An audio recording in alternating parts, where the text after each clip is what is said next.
하늘에 계신 우리 아버지, 아버지의 이름이 거룩히 빛나시며 아버지의 나라가 오시며 아버지의 뜻이 하늘에서와 같이 땅에서도 이루어지소서. 역사학자 유발 하라리는 그의 저서 사피엔스에서 인류가 지구에서 가장 강력한 종족이 될 수 있었던 이유를 설명한다. 지금의 위대한 인류 문명은 인간의 월등한 지적 능력, 그리고 이를 활용해 진보시킨 과학기술 덕분일까? 단언컨대 아니다. 물론 도움이 되었지만 이는 단지 사용했던 도구 정도에 불과했을 뿐 핵심 원인은 아니다. 유발 하라리는 그 핵심 원인을 인간의 대규모 협력 능력이라고 말한다. 그리고 이러한 대규모 협력 능력을 갖게 된 것은 7만 년 전 알 수 없는 이유로 생겨난 인간의 인지 능력 덕분이라고 하며 왜 발생했는지 모를 이 사건에 인지혁명이라는 이름을 붙였다. 집단 생활을 하는 포유류, 그중 인간과 가장 유사한 활동을 보이는 동물은 단연 침팬지일 것이다. 침팬지와 인간은 공통 조상을 공유하며 그 생물학적 거리만큼 집단의 상호작용 방식도 굉장히 흡사하다.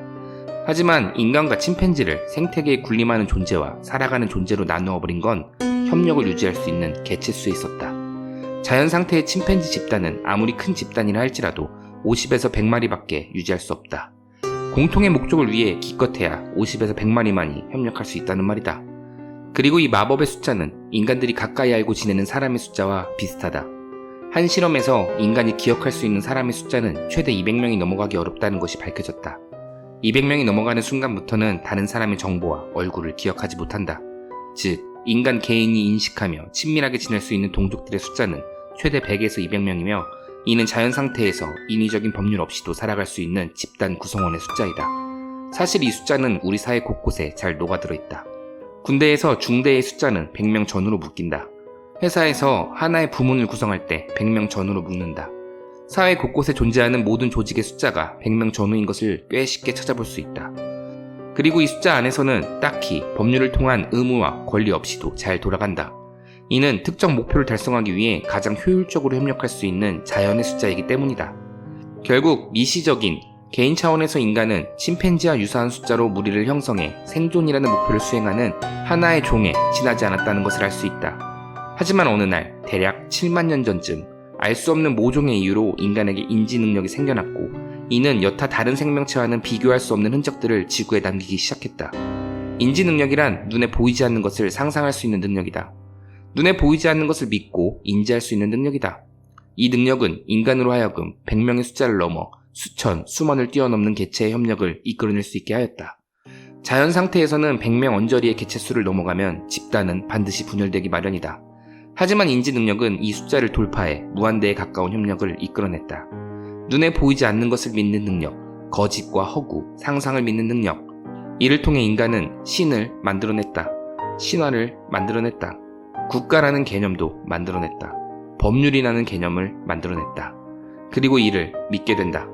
100명을 넘어 1000명, 수만 명이 믿게 된다. 그리고 수만 명의 인간 종족은 하나의 믿음 아래 같은 목적을 지니고 협력하게 된다. 같은 종교를 가진 두 사람이 처음 만났을 때 그 둘은 일면식도 없지만 공통의 신을 위해 협력할 수 있다. 공통의 믿음은 시간과 공간을 초월해 인간을 같은 방향으로 행동할 수 있게 만든다. 국가라는 개념도 마찬가지다. 국가 역시 실체 없는 상상의 산물이다. 하지만 인간은 국가라는 존재를 믿는다. 그 안에서 소속감을 느끼며 일면식도 없는 다른 사람들과 국가를 위해 특정 방향으로 협력할 수 있다. 인권이라는 개념도 마찬가지다. 인간은 누구나 존엄한 권리를 가진다. 실체 없는 상상의 가치를 스스로에게 부여했다. 그리고 이를 믿는 인간 종족은 위와 같은 실체 없는 가치를 위해 목숨도 마다하지 않는다. 그렇게 인간은 신을 만들어냈다. 그리고 그 신은 인간을 둘러싼 환경을 만들었다. 그리고 그 환경은 지금의 인간을 만들었다. 이 지점 어디쯤 삼위일체의 비밀이 숨겨져 있지 않을까? 다윈의 진화론 탄생 이후 인류는 고작 동물의 지위로 격화되었다. 과학적 사고에 기반을 둔 결과이기에 현대인들 대부분이 이에 동의한다. 하지만 스스로를 만물의 영장에서 동물로 격화시키는 데 동의하였음에도 이따금씩 사람들은 본인들이 동물의 지위인지 잊어버리곤 한다. 인간이라는 종족의 특성을 파악하기 위해 가장 가까운 종인 침팬지의 행동 특성들을 인간 행동에 적용시켜 공통점을 찾는 것은 마땅히 합리적일 것이다. 하지만 사람들은 이에 대해 원인 모를 불편함을 드러낸다. 과학의 두 발을 딛고 서서 신을 믿는 종교인들을 쉽게 비방하면서도 정작 본인은 인간은 침팬지와 다를 바 없다라는 과학적 사실에 불편함을 느낀다. 여기서 재밌는 점은 과학 역시 하나의 믿음의 영역이라는 것이다. 사람들은 과학은 옳다라는 개념을 믿고 있다는 사실을 믿지 못한다. 종교와 과학의 차이는 단지 눈앞에 보이는 기적을 과학은 매일 보여주고 있다는 것 뿐이다. 과학은 논리적으로 100%일 수 없다. 기본적으로 과학은 귀납적 학문이다. 자연현상에서 출발하여 추론을 통해 하나의 이론을 만든다. 논리학적으로 귀납은 본질적으로 100%에 가까울 수는 있어도 100% 참일 수는 없다. A는 B이다라는 명제는 A인데 B가 아닌 경우를 상상할 수 없다라는 의미이다. 과학은 여기서 B를 먼저 발견한다. 그리고 A를 도출해낸다. B인 경우를 무수히 발견해 100%에 가깝게 만들려 하지만 100%에 도달할 수 없는 본질적 한계를 갖고 있다. A는 B이다. 이때 B가 아닌 단 하나의 경우만 발견되어도 후권 부정에 의해 저 조건문은 거짓이 되어버린다. 과학은 일평생 저 후권 부정과 싸우는 학문이다. 단 하나의 발레만 나타나도 그동안 쌓아올린 모든 이론들은 무너진다. 한 마리의 검은 백조가 발견되었을 때 백조는 모두 하얗다라는 이론이 곧장 폐기된 것처럼 말이다. 그런 면에서 과학은 위대하고 용감한 학문이다. 지금 이 순간에도 99%의 진실을 지키기 위해 발레와 싸우고 있는 셈이니까 말이다. 과학도 결국 믿음의 영역이다. 매일매일 기적을 눈앞에서 보여주는 99%짜리 신인 셈이다. 세상을 해석하는 데 있어 과학은 그 출발이 종교와 참 닮아있다. 과학은 공리에서 출발한다. 공리란 증명할 필요가 없는 자명한 진리이자 다른 명제를 증명하는 데 전제가 되는 가장 기본적인 가정이다. 쉽게 말하면 뭔가를 증명하기 위해서 가장 최초의 진리를 딱 정해두고 시작한다는 것이다. 우리가 지금 사용하는 모든 전자기기, 스마트폰, 컴퓨터, MRI 등 현대의 최첨단 전자기기들은 모두 양자역학으로 나왔다. 그리고 이 양자역학의 공리는 알 수 없음, 모든 것은 확정되지 않았다이다. 미시세계에서 입자는 생성과 소멸을 반복한다. 그리고 이 입자들이 우주 만물을 구성하고 있다. 우주 만물을 구성하는 입자가 생성과 소멸을 반복하는 도무지 알 수 없는 현상을 보여준다는 이 사실은 진짜 도저히 왜 저러는지 알 수가 없어서 그냥 그렇다 치고 넘어갔다. 하지만 그 결과로 지금의 스마트폰을 만들 수 있었다. 이것은 종교와 메커니즘이 참 비슷하지 않은가? 알 수 없지만 일단 믿는다. 그리고 그 믿음의 결과는 뭔가 위대한 결과를 만들었다. 신의 뜻은 알 수 없으나 신을 믿음으로써 인류는 대규모로 협력해 지구를 정복했다. 물질의 본질은 알 수 없으나 알 수 없음을 믿음으로써 놀라운 물건을 만들어냈다. 알 수 없는 모종의 이유로 인간은 상상의 무언가를 믿는 엄청난 능력, 인지혁명을 맞이했다. 위의 것들의 공통점, 알 수 없는 무언가의 원리는 뭔지 모르게 상당히 비슷하다. 창세기에서 신은 말씀으로써 세상을 창조했다. 빛이 있으라 하니 빛이 생겨났다. 아무것도 존재하지 않는 곳에서 신의 의지는 모든 것을 만들어냈다. 양자역학에서 입자는 파동의 형태로 존재한다. 그러다 관측하는 순간 입자가 된다. 즉 보겠다는 의지를 투영한 순간 물질은 존재하기 시작한다.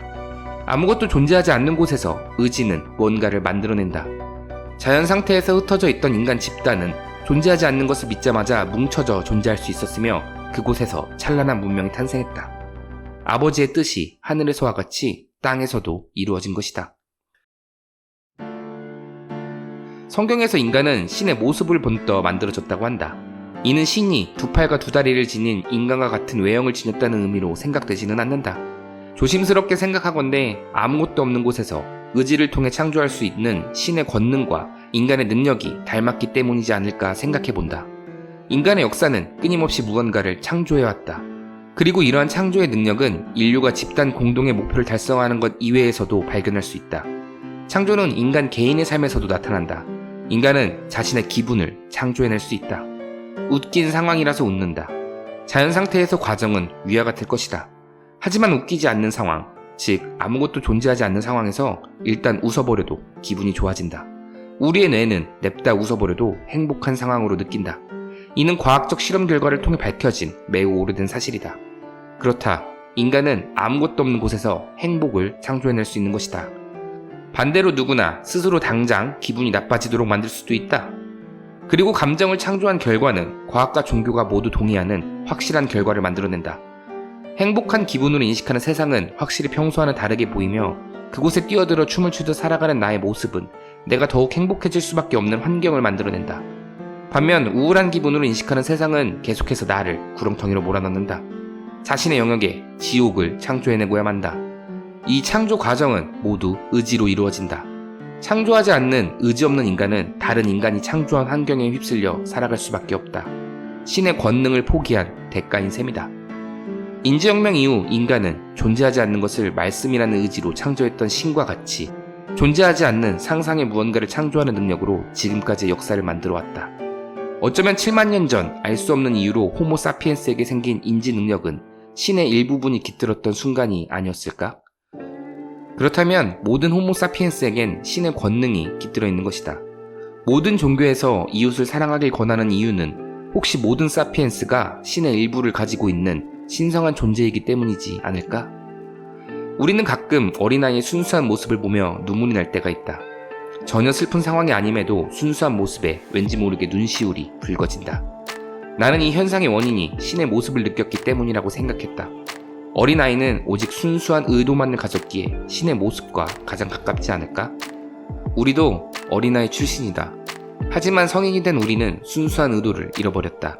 처음엔 즐거운 마음으로 가볍게 즐기러 태어난 세상이었으나 점차 무언가를 욕망하게 되면서 쓸모없어진 순수한 의도를 마음속 깊은 감옥에 가두었다. 그래서 어린아이를 보게 되면 내가 저질렀던 불경한 죄, 순수한 의도를 감옥에 가둔 죄, 신을 감옥에 가둔 죄가 떠올라 슬픔을 느끼는 것이 아닐까? 우리는 모두 감옥을 열고 갇혀진 신을 꺼내야 한다. 내 자신을 어린아이 대하듯 사랑으로 보살펴야 할 것이다. 순수한 어린아이를 보면서 느끼는 감정, 저 아이가 행복했으면 좋겠다. 나쁜 생각과 행동으로부터 거리를 두고 그저 항상 웃고 있는 상태였으면 좋겠다. 이를 그대로 나 스스로에게 바래야 한다. 나 스스로를 사랑해야만 한다. 그렇지 않으면 그것은